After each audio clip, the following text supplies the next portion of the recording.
Welcome back to my channel Gitika's vlog. মই আজি অন্য এটা ৰেচিপি আপোনালোকৰ লগত শেয়াৰ কৰিম।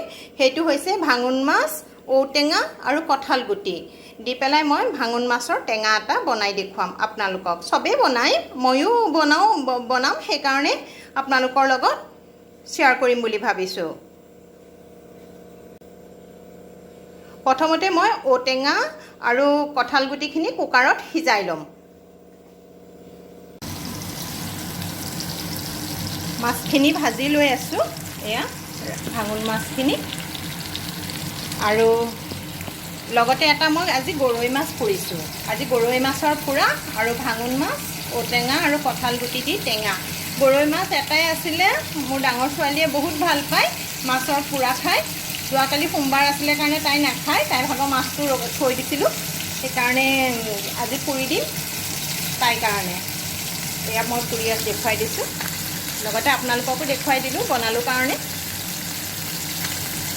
আৰু এয়া কুকাৰত ঔটেঙা আৰু কঁঠাল গুটি মই সিজাই আছোঁ।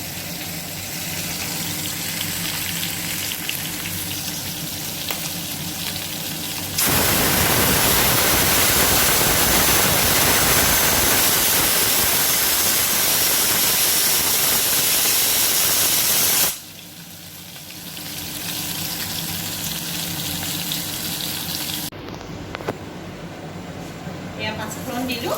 এতিয়া মই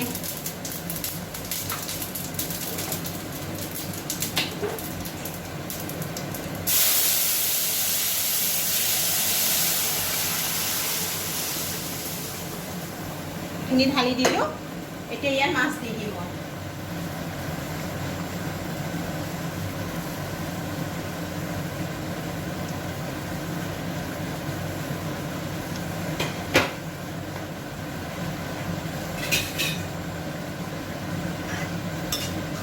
চাওকচোন কেনেকুৱা হৈছে, দেখিবলৈ ধুনীয়া হৈছে নহয়।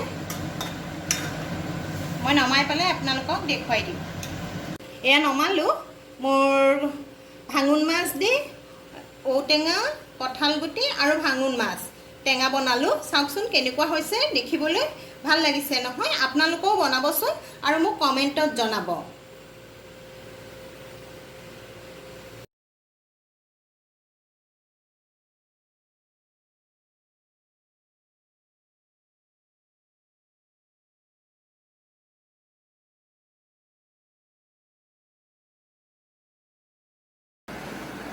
এয়া মোৰ গৰৈ মাছটো পুৰা হৈ গ'ল।